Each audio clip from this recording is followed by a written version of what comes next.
के कप्तान है आप, इमरान खान है आप।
Bismillahirrahmanirrahim.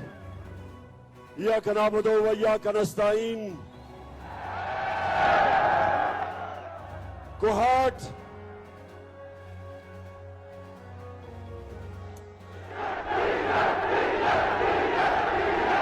एक अफसोस है कि पूरी तरह लाइटें नहीं, सही माने में जो आपकी तादाद है वो नजर नहीं आ रही। अफसोस है मुझे इस चीज का। अगर ये दिन के वक्त जलसा होता तो मैं समझता हूं कि कोहाट की तारीख का सबसे बड़ा जलसा आज है।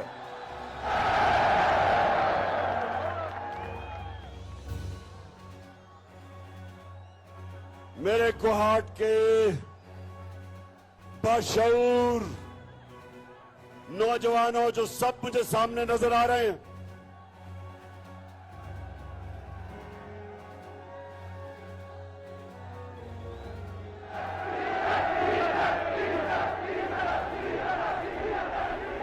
ये ठीक है आपकी बात कि पेट्रोल और डीजल की कीमतें बढ़ने लगी हैं।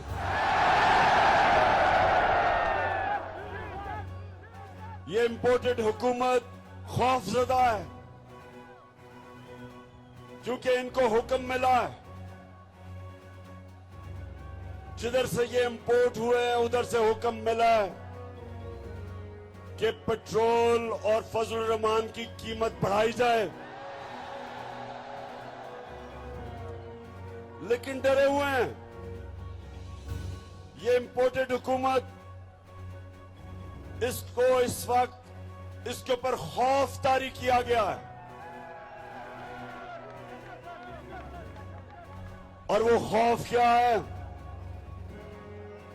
कि पीछे इनके टाइगर है और आगे समुंदर है, फंस गए। बड़ा शौक था चेरी ब्लॉसम शहबाज शरीफ को वजीर आजम बनने का, इसको बड़ा शौक था वजीर आजम बनने का, क्योंकि इससे पहले बड़ा भाई वजीर आजम था 3 दफा। बड़ी देर की इसने अचकन सलवाई हुई थी और इसने बड़ी मेहनत की। गुवाहाटी के नौजवानों, इसने बड़ी मेहनत की है वजीर आजम बनने के लिए। इसमें खास इसके पास जो फन है वो जूते पॉलिश करने का है। दो किस्म के जूते ये बड़ी अच्छी तरह पॉलिश करता है। एक इसके सामने बूट आ जाए और वो भी फौजी बूट बड़ी अच्छी तरह पॉलिश करता है। और दूसरा अमेरिकी एम्बेसी से कोई बूट आ जाए वो भी बड़ी अच्छी तरह पॉलिश करता है। तो इसने बूट पॉलिश कर करके आखिर में वहां पहुंचा। तो अब सबसे ज्यादा इसके कौन मजे ले रहा है? वो एक ऐसा आदमी है जिसकी पैसा बीमारी है, जिसका नाम जरदारी है। जरदारी आज वैसे वाकई नून लीग के मुकाबले में वो वाकई जरदारी इन सब पे भारी है। नून लीग पे वो बड़ा मजे ले रहा है। सारी गालियां महंगाई की, जो रुपया गिर रहा है, स्टॉक एक्सचेंज गिर रहा है, वो शहबाज शरीफ को पड़ रही हैं। और जरदारी फेडरल गवर्नमेंट में भी बैठा है और सिंध के ऊपर भी कब्जा करके बैठा है। तो गुवाहाटी देखें, एक कुरान में अल्लाह कहता है एक प्लान इंसान बनाता है और दूसरा ऊपर वाला अल्लाह बनाता है, और कामयाब सिर्फ एक होता है। तो इन्होंने बड़ा स्कीम किया था, साजिश की थी, बड़ी मिन्नतें करके, जूते पॉलिश करके, सबने मिलके, थ्री स्टूजेस, एक उसमें डीजल, दूसरा जरदारी और तीसरा चेरी ब्लॉसम, इन तीनों ने जोर लगा के हमारी हुकूमत गिराई। लेकिन आज जिस तरह मैंने कहा, आगे समुंदर और पीछे टाइगर, फंस गया शहबाज शरीफ। और अब इनके पास एक ही रास्ता है। ये अब अमेरिकनों को कहेंगे, कल इनकी IMF की मीटिंग है दोहा में, अमेरिकनों को कहेंगे कि खुदा के वास्ते हमारी मदद करो, हमें थोड़े डॉलर दो। अगर हमें तुमने डॉलर ना दिए तो इमरान खान फिर आ जाएगा। लेकिन मेरे गुवाहाटी के नौजवानों, मैं अमेरिकनों को बहुत अच्छी तरह जानता हूं। वो कभी अपने डॉलर ऐसे नहीं देते। वो अगर डॉलर देंगे तो इनको पहले मजीद और गुलामी करवाएंगे। इनको हुक्म देंगे कि जब भी जो भी हम आपको कहेंगे, फॉरेन पॉलिसी आपकी हमारे हुक्म पे चलेगी। हम अगर आपको हुक्म देंगे, और हुक्म दे चुके हैं, कि रूस से आप तेल पाकिस्तान में नहीं मंगवा सकते, जबकि हमने 30% कम रूस से तेल का मुआहदा कर लिया था। आप सोचे, आपको पेट्रोल भी और फजल रहमान भी 30% कम मिलना था। हमने गंदम का भी फैसला कर लिया था कि रूस से 30% कम गंदम मंगवाएंगे पाकिस्तान में, ताकि अपने लोगों को महंगाई से बचाएं। लेकिन गुवाहाटी के नौजवानों, आते साथ ही इन्होंने वो मुआहदे खत्म किए, क्योंकि हुक्म मिला था इनको। जब गुलामी क्या होती है, एक तो गुलामी थी जो अंग्रेज की गुलामी थी, जिस गुलामी के दौर में ये सारा कबायली इलाका इन्होंने आखिर तक अंग्रेज के खिलाफ जंग लड़ी, आजादी की। दूसरी गुलामी हुई होती है कि फतह किए बगैर अपने सारे फैसले करवाने पड़ते हैं हुक्म लेके। सो वो हुक्म जब करेंगे,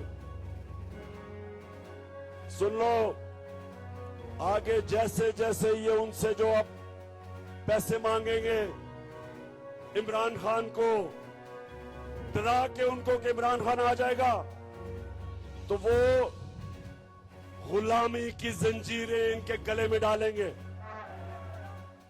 और इनसे हर अपना काम करवाएंगे। जिस तरह गुवाहाटी के लोगों, आप तो सब जानते हैं, जब हमने अमेरिका की जंग में शिरकत की, यहां तो कबायली इलाके से आप करीब हैं, आपको तो पता है कि कितना नुकसान हुआ कबायली इलाके में और आप में, सारा पख्तूनख्वा में। आप सब जानते हैं, हाथ खड़ा करके बताएं, आप जानते हैं क्या हुआ? 35 लाख लोग कबायली इलाके से उन्होंने नकल मकानी की, उनके घर उजड़ गए। जो ज़कात देते थे वो एक ही रात के अंदर ज़कात लेने वाले बन गए। पर्दा था घरों में, पर्दादार ख्वातीन को निकलना पड़ा, नकल मकानी करनी पड़ी। क्यों? क्योंकि उस वक्त के हुक्मरान ने जब धमकी पड़ी अमेरिकनों से तो उसने घुटने टेक दिए और उस जंग में पाकिस्तान को ले गया जिसमें पाकिस्तान का ना लेना था ना देना था। हमारा क्या, हमारी वो जंग ही नहीं थी, लेकिन धमकी मिली, ऑर्डर मिला कि अगर आप ना गए तो हम ये कर देंगे आपसे। और तब जनरल मुशर्रफ उनके सामने घुटने टेक गया और 80,000 पाकिस्तानियों ने कुर्बानी दी। सबसे ज्यादा नुकसान कबायली इलाके के लोगों को हुआ। ड्रोन अटैक्स हुए। आपको तो यह इल्म होगा कि किस तरह कबायली इलाके के लोगों के ऊपर जुल्म हुआ। ड्रोन अटैक होता था, जो भी मरता था कहते थे जी दहशतगर्द है। कभी तफ्तीश नहीं हुई क्योंकि हुकूमत मिली हुई थी अमेरिकनों के साथ, उनको इजाजत दी थी कि वो आके हमारे मुल्क में लोगों को कत्ल करें। और ये होती है गुलामी।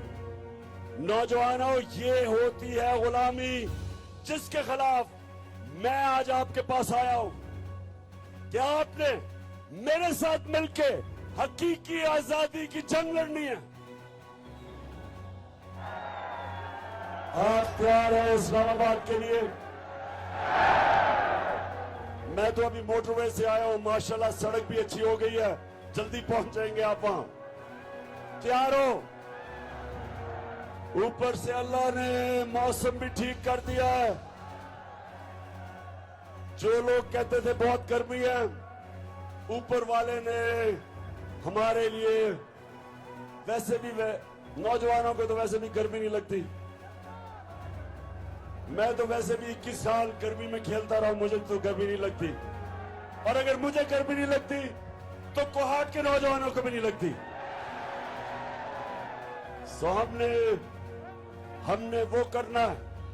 हमने अपने मुल्क को इन चोरों से जो हमारे ऊपर मुसल्लत किए गए और जिन्होंने मुसल्लत किए, हमने उनको एक पैगाम देना है कि ये एक आजाद मुल्क है।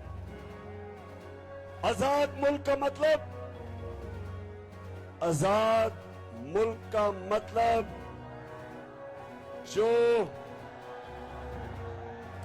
वैसे ये लाइटें ऑन करें ताकि लोग देख सकें कितनी पब्लिक आई है। आजाद मुल्क का मतलब वो था जब आज से 75 साल पहले तहरीके पाकिस्तान चली थी और हमारे बड़ों ने अवाम को कहा था, मुसलमानों को कि पाकिस्तान का मतलब क्या और ला इलाहा इल्लल्लाह का मतलब ये कि अगर एक मुसलमान किसी के सामने सिवाय अल्लाह के किसी के सामने झुकता है वो शिर्क करता है। असल में तो वो मुसलमान ही नहीं, क्योंकि वो अल्लाह से अपना वादा तोड़ता है कि अल्लाह तेरे सिवा में किसी के सामने नहीं झुकता। और ये याद रखे कोहाट के नौजवानों, कभी कोई कौम अजीम कौम बन ही नहीं सकी जो आजाद ना हो। कभी गुलाम या इंसान या कौम जो गुलाम होते हैं वो जमीन पे रेंगते रहते हैं, वो इकबाल के शायर नहीं बन सकते, उनकी परवाज ऊपर नहीं होती, वो सिर्फ आजाद इंसान ऊपर जाता है। जो मैं बार बार लोगों को कहता हूं कि सीरत नबी हमने इसलिए स्कूलों में पढ़ाने की कोशिश की और इंशाअल्लाह अगर इन्होंने रोक भी दी हम पढ़ाएंगे अपने बच्चों को सीरत नबी, क्योंकि सिर्फ तब आपको पता चलेगा कि मेरे नबी सल्लल्लाहु अलैहि वसल्लम ने कैसे दुनिया की तारीख का सबसे बड़ा इनकलाब लेके आया मदीना में, सिर्फ एक चीज पे कि ला इलाहा इल्लल्लाह, कोई नहीं है खुदा सिवाय अल्लाह के। इंसानों को बड़े इंसान बना दिया। कभी जो इंसान आजाद नहीं होता, फिर से याद रख लें, वो कभी बड़े काम नहीं कर सकता। कोहाट, मैं आपके सामने कोई सियासी तकरीर नहीं कर रहा, मैं तबलीग कर रहा हूं। मैं आपको आपका दीन सिखा रहा हूं। नमाज में जब आप पढ़ते हैं, जब आप नमाज में सिर्फ एक चीज अल्लाह से मांगते हैं, आप क्या मांगते हैं? सिर्फ एक चीज अल्लाह से नमाज में जब 5 वक्त पढ़ते हैं, क्या मांगते हैं? आप एक चीज मांगते हैं कि अल्लाह उनके रास्ते पे लगा जिनको तूने नेमतें बख्शी, उनके रास्ते पे नहीं जो तबाही के रास्ते पे चलेगा। आज पाकिस्तानियों, हम वो 2 रास्ते हमारे सामने, एक है तबाही का रास्ता और गुलामी का रास्ता, दूसरा नबी सल्लल्लाहु अलैहि वसल्लम का रास्ता, हमारी अजमत का रास्ता, मुश्किल रास्ता।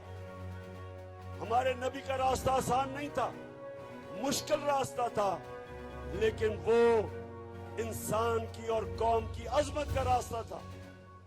ये 2 रास्ते आपके सामने, एक तरफ गुलामी, दूसरी तरफ आजादी, एक तरफ राय हक, दूसरी तरफ ये चोर, एक तरफ अमर बिल मारूफ, हुक्म है अल्लाह का कि अच्छाई के साथ खड़े हो, बुराई के खिलाफ जहाद करो। एक तरफ आपके सामने वो लोग हैं जो इस मुल्क में कोशिश कर रहे हैं कि यहाँ का निजाम ठीक हो, अदल और इंसाफ आए, चोरों के खिलाफ कार्रवाई हो, करप्शन के खिलाफ हो। दूसरी तरफ पाकिस्तान के वो डाकू जो 30 साल इस मुल्क को लूट रहे थे, वो खड़े हैं। ये हमारे लिए सामने 2 रास्ते हैं। अमर बिल मारूफ ने, अल्लाह ने हमें हुक्म दिया, इन 2 रास्तों में फैसला करो। अल्लाह ने हमें ये इजाजत ही नहीं दी कि आप न्यूट्रल हो जाओ, बीच का कोई रास्ता नहीं है। और इसलिए जो मैं आपको तैयार करने आया हूं, इस्लामाबाद की हकीकी आजादी की मार्च, मुझे जरा कोहाट फिर जरा बताओ हाथ उठा के कि आप तैयार हैं उसके लिए। तो कोहाट, मैं आप भूल ना जाऊं, मैं आज एक बड़ा अजीम इंसान, ख्याल जमान, उसको मैं आज याद करना चाहता हूं। हमारे पार्टी में थे और अल्लाह को प्यारे हो गए, तो मैं आज ख्याल ज़ुबान को खास तौर पर और उनकी फैमिली को याद करना चाहता हूं। इन्होंने हमारे साथ जद्दोजहद की थी।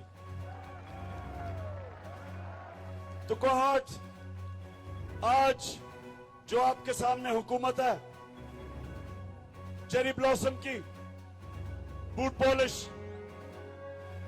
ये याद रखें कि सारों हमें कहते रहे कि जी हम बड़े तजर्बाकार हैं, हमें कहते रहे कि आप नाहिल हैं, और कहते रहे कि जब भी आप अवाम में जाएंगे तो लोग आपको बुरा भला कहेंगे, आप छुपते फिरेंगे। अब अल्लाह का करम ये है कि ये छुपते फिर रहे हैं और ये देखें लोग निकल के हमें इज्जत दे रहे हैं। ये अल्लाह का कमाल है, इज्जत देने वाला है। तो इन्होंने कहा कि तजर्बाकार है। किधर गया वो तजर्बा? मुल्क का माइशत का तबाह कर दी इन्होंने। महंगाई हमें कहते थे, और इनके पैसे दिए हुए एंकर और जो मीडिया हाउस इनसे पैसे बना रहे थे, हर रोज हमें याद कराते थे कि बहुत महंगाई हो गई। जरा जाएं आज लोगों में, उन सबको मैं कहता हूं, मीडिया हाउसेस को, एंकर्स को, पूछें लोगों से, महंगाई का पूछें, और पूछें लोगों से कि क्या ये इस इंपोर्टेड हुकूमत के साथ हैं। तो जो माइक लेके जाएगा तो अवाम से दो आवाजें सुनेगा। एक सुनेगा गद्दार और दूसरा सुनेगा चोर। मदीना में इनको आवाजें लगी।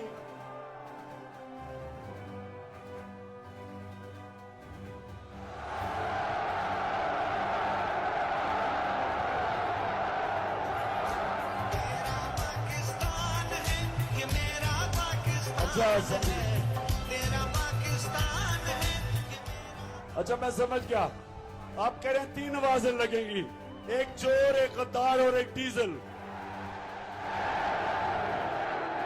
अच्छा, हमारी कोहाट सुने जरा, बड़ी मुश्किलों से हमारी असेंबली पहली दफा कितने सालों में एक असेंबली डीजल के बगैर चल रही थी। तो डीजल भी इनके साथ मिल गया और इन्होंने ये साजिश की। और देखें, अब सबने कहा बड़ा शहबाज शरीफ बड़ा तजर्बाकार है, सुबह 7 बजे उठ जाता है और सारी जगह भागा फिरता है। अब किधर शहबाज शरीफ, बताओ जरा।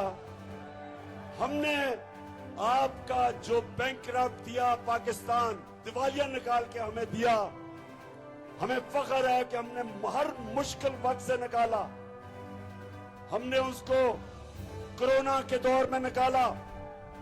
कोरोना 100 साल में एक दफा इतनी बड़ी वबा आती है, बुरान आता है। और अगर ये होते तो आज यहां लोग भूखे मर रहे होते, क्योंकि इन्होंने बार बार मुझे कहा 3 महीने कि इमरान खान बंद करो, लॉकडाउन लगाओ, मुल्क को बंद करो। और हर जगह में इनसे और इनका सिंध की हुकूमत से एक ही सवाल पूछता था कि अगर मैं बंद करूंगा, लॉकडाउन लगाऊंगा, तो दिहाड़ीदार का क्या होगा, गरीब आदमी का क्या होगा, वो किधर से खाना लेके आएगा। सारा वक्त मैं इनसे पूछता था, इनको कोई परवाह गरीब आदमी की नहीं थी। बार बार इनकी, अगर आप सोशल मीडिया पे जाएं, इनकी सारों की तकरीरें हैं मेरे खिलाफ कि इमरान खान लॉकडाउन नहीं लगा रहा, इसके ऊपर FIR काटनी चाहिए। और आज ये है, अल्लाह अल हक है, सच का खुदा है। अल्लाह का करम देखे कि दुनिया आज मानती है कि वो मुल्क जो 190 मुल्कों में से जो ऊपर के 4-5 वो मुल्क जिन्होंने सबसे बेहतर कोरोना के अंदर अपने लोगों को बचाया, अपनी माइशत को बचाया, अपने गरीब को बचाया, वो मुल्क 5 मुल्कों में से एक मुल्क पाकिस्तान है। और जब इन्होंने हमारी गवर्नमेंट गिराई, इस मुल्क में सबसे ज्यादा डॉलर आ रहा था। हमारे जो बैरून मुल्क पाकिस्तानी, जो हमारा सबसे बड़ा असासा, उन्होंने 31 अरब डॉलर पाकिस्तान भेजा, रिकॉर्ड, जिसमें कोहाट से भी कितने बार काम करते हैं। उन्होंने हमें पैसा भेजा। उन्होंने पाकिस्तान के अंदर सरमायाकारी करने के लिए प्रोग्राम बनाए। हमने सबसे ज्यादा एक्सपोर्ट्स की, हमने इंडस्ट्री उठाई, हमने अपने किसानों को उठाया, किसानों को पैसा दिलवाया। जो शुगर माफिया किसानों को पैसा नहीं देता था, हमने किसानों को पैसा दिलवाया, कीमत दिलवाई, सही पैदावार की कीमत दिलवाई, किसानों के पास पैसा आया, उन्होंने अपनी जमीन पे लगाया। रिकॉर्ड पैदावार पाकिस्तान में 5 बड़े फसलों की हुई। 60% पाकिस्तान में खुशहाली आई। उसके अलावा 50 साल के बाद हमने बड़ी 5 डैमें शुरू की। पाकिस्तान में 50 साल के बाद डैमें बननी शुरू हुई। यहां भी बन रही है मुमन डैम, जो पेशावर को तब्दील कर देगी। सस्ती बिजली, पानी किसानों के लिए। बादशाह डैम, दासू डैम, बड़ी डैम शुरू की, जो 50 साल तक पाकिस्तान में डैमें नहीं बनी। उसके बाद मौसम की तब्दीली रोकने के लिए हमने 10 अरब दरख्त लगाने का प्लान बनाया अपने आने वाले नस्लों के लिए, ताकि आपकी जिंदगी बेहतर हो। पहली दफा पाकिस्तान में हुआ ये हमने किया। करप्शन रोकी, सड़कों के ऊपर नेशनल NHA, नेशनल हाईवे जो अथॉरिटी, सुने जरा कोहाट के लोगों, आपके पख्तूनख्वा का हमने वजीर लगाया मुराद सईद। 1000 अरब रुपया उसने बचाया, 1000 अरब रुपया। नून लीग के मुकाबले में जो हमारे दौर में सड़कें बनी, वो 2013 में जो उन्होंने कॉन्ट्रैक्ट दिए थे, हमने 2018 और 21 में सस्ती सड़कें बनाई, 1000 अरब रुपया बचाया। रेकोटेक का फैसला करवाया, जिधर पाकिस्तान के ऊपर 20 अरब डॉलर का नुकसान न होना था। हमने अपने मुल्क को अजाब से बचाया, निगोशिएट किया, जिसकी वजह से एक तो हमने इतना बड़ा फाइन बचाया रेकोटेक का। उसके अलावा कोहाट के नौजवानों, हमने सबसे बड़ी इन्वेस्टमेंट लेके आए, जो इंशाल्लाह पाकिस्तान को खुशहाल करेगी आगे आके। कार कहे क्या, एक रेंटल पावर में करप्शन हुई, 200 अरब रुपए का पाकिस्तान को फाइन हुआ। मैंने प्रेसिडेंट अर्दोगान से मिलकर वो फाइन खत्म करवाया, 200 अरब रुपया बचाया पाकिस्तान का। IPPs, हमें जो इन्होंने कॉन्ट्रैक्ट साइन किए हुए थे, बिजली जो महंगी बिजली थी, वो निगोशिएट किया, 700 अरब रुपया बचाया अपने मुल्क के लिए अगले 10 सालों में। और फिर कतर से गैस का कॉन्ट्रैक्ट साइन किया, जो इनके मुकाबले में $300 मिलियन साल का हमने बचाया। हमने किया इसलिए कि हम पैसे नहीं बना रहे थे, हम करप्शन नहीं कर रहे थे। उस हुकूमत को इन्होंने गिराया और आज भागे फिर रहे हैं दुनिया में। अब जब उनके घुटने दबाएंगे, पैर दबाएंगे, जूत पॉलिश करेंगे जूते कि जी हमें किसी तरह पैसा दे दो। तो इसलिए मैं आज अपने पाकिस्तानियों को कह रहा हूं, आपने सबने तैयारी करनी है।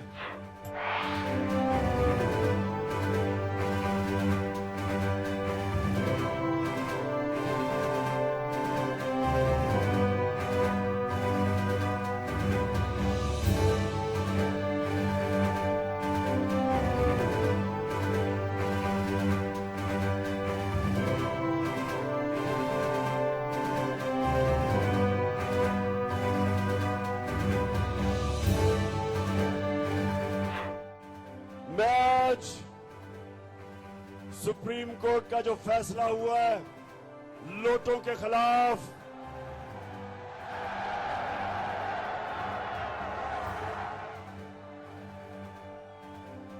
हम सुप्रीम कोर्ट आपका शुक्रिया अदा करते हैं क्योंकि आपने इस मुल्क की इखलाकियात को जो ये गिरा रहे थे, ये जो सारे डाकू ऊपर बैठे हैं जिन्होंने हमारी इखलाकियात को पूरा खत्म करने की कोशिश की है, सुप्रीम कोर्ट ने आज पाकिस्तान की इखलाकियात को गिरने से बचाया। जो लोग अपनी वोट बेचते हैं, अपने हलकों से, अपने लोगों से गद्दारी करते हैं, आइन से, जमहूरियत से गद्दारी करते हैं, शुक्र है कि आज सुप्रीम कोर्ट ने उनकी वोट को रद्द कर दिया।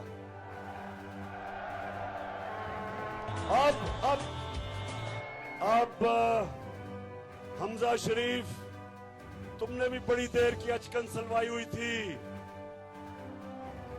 आप जरा उस अचकन को आराम से जो आपने पहनी है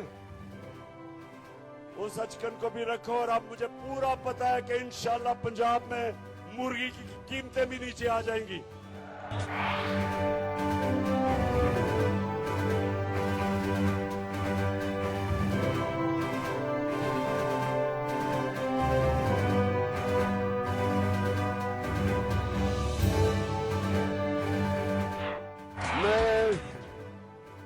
मैं सुप्रीम कोर्ट से एक और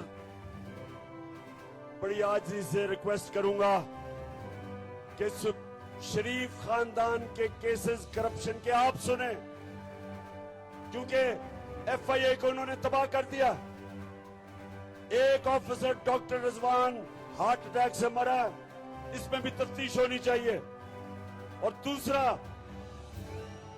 दूसरा जो इन्वेस्टिगेटिंग एफआईए का ऑफिसर है उसको भी हार्ट अटैक हो गया, जो शरीफ खानदान के केस सुन रहा था, शहबाज शरीफ के, उसको भी इन्वेस्टिगेट करें। केसेस अपने पास, सुप्रीम कोर्ट आप अपने पास केसेस बनवाएं, क्योंकि ये डे लाइट रॉबरी है, ये दिन दिहाड़ा डाका पड़ रहा है। 40 अरब रुपए के इनके ऊपर केसेस हैं। कैसे हो सकता है कि वो लोग मुल्क की क़यादत संभाल के और केसेस खत्म करें? पहली दफा ये जब पावर में आए 88 से लेकर दोनों पार्टीज 99 तक इन्होंने करप्शन की। जनरल मुशर्रफ ने इनको एनआरओ दिया, सारे इनके करप्शन के केसेस माफ हो गए। 2008 से 18 तक फिर आए, फिर करप्शन शुरू की। अब वो केसेस इनके ऊपर जो 2008 से 18 तक चोरी की थी वो केसेस हैं। अगर अब भी इनको एनआरओ मिल जाएगा, ये मुल्क के अंदर डाकू राज होगा। कोई नहीं डरेगा डाके मारते हुए, करप्शन करते हुए। आपकी जिम्मेदारी है सुप्रीम कोर्ट के जजेस के इनके केसेस अब अपने पास लें और सुप्रीम कोर्ट इनके केसेस सुने, डे टू डे हेयरिंग करे। ये दुनिया में कभी ऐसा मजाक सुना है कि बाप बेटे दोनों ने, उनको सजा होनी थी, एफआईए ने इनको सजा देनी थी। पहले तो केसेस खींचते गए, ये कोई 1 साल पहले इनको सजा हो जानी चाहिए थी, लेकिन हमारा इंसाफ का निजाम नहीं दे सका। जब सजा होने लगी तो बाप प्राइम मिनिस्टर बन गया, केस खत्म, एफआईए के सारे लोगों को फारग जो इनके केस कर रहे थे, और उधर बेटा तैयार हो गया। इसलिए सुप्रीम कोर्ट को मैं आज रिक्वेस्ट करूंगा कि आप खुद शरीफ खानदान के केसेस सुने, और हमें किसी को पर अब एतमाद नहीं रहा। और दूसरी चीज, मेरे पाकिस्तानियों, कोहाट के नौजवानों, मुझे यह बताएं कि आप चोरों को अपने ऊपर मुसल्लत होने देंगे? हम बिल्कुल इन चोरों को इस मुल्क के ऊपर मुसल्लत नहीं होने देंगे।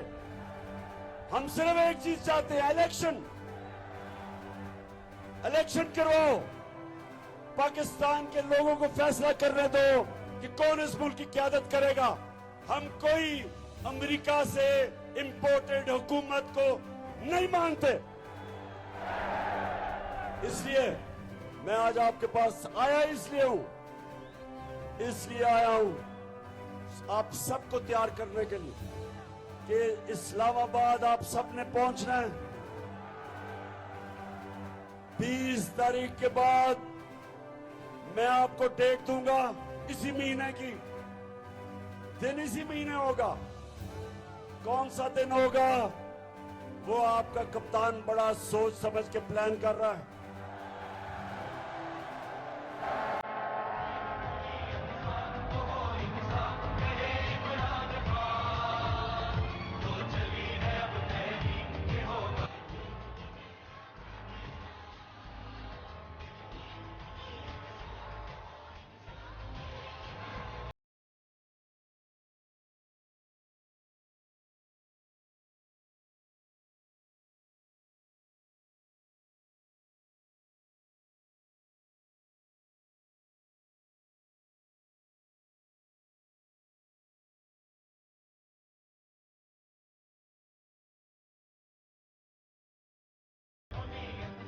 अच्छा,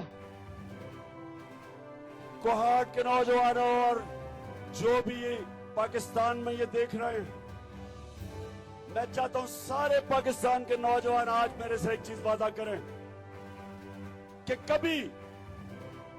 आप कभी वोट नहीं देंगे किसी उस पार्टी को जिन पार्टीज के लीडरों का पैसा और जायदाद मुल्क से बाहर पड़ी हो। वादा करें मेरे से, क्योंकि नौजवानों, जब मैं प्राइम मिनिस्टर था तो जब भी बाहर से दूसरा मुल्क से कोई वजीर मुझे मिलने आता था या प्राइम मिनिस्टर, तो सबसे पहले मुझे बताया जाता था कि ये किधर पढ़ा है, कितनी पढ़ाई की, इसका तजर्बा क्या है, ये ईमानदार है या नहीं है, इसकी रेपुटेशन क्या है।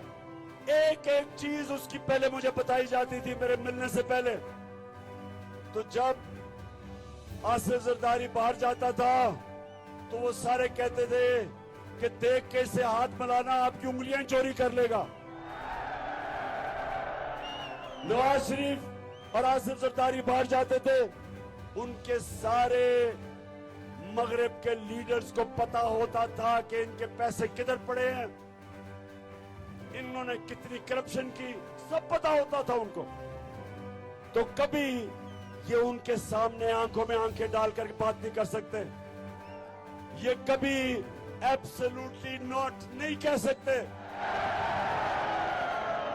वो जब हुक्म करेंगे कि जनाब हमें अफगानिस्तान के लिए पाकिस्तान में बेसिस चाहिए, ड्रोन अटैक करने के लिए बेसिस चाहिए, ये इनमें कभी जुर्रत नहीं होगी ना करने की, क्योंकि ये पैसे के गुलाम है, पैसा बाहर पड़ा है।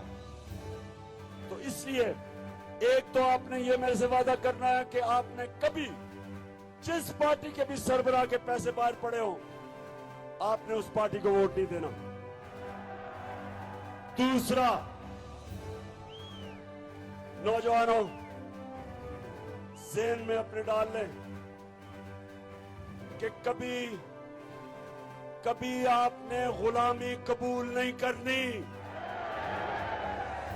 हम आजाद लोग हैं, हम ला इलाहा इल्लल्लाह अल्लाह से वादा करने वाले लोग हैं। हम अगर किसी के सामने झुकते हैं, हम छोटे से इंसान रह जाते हैं।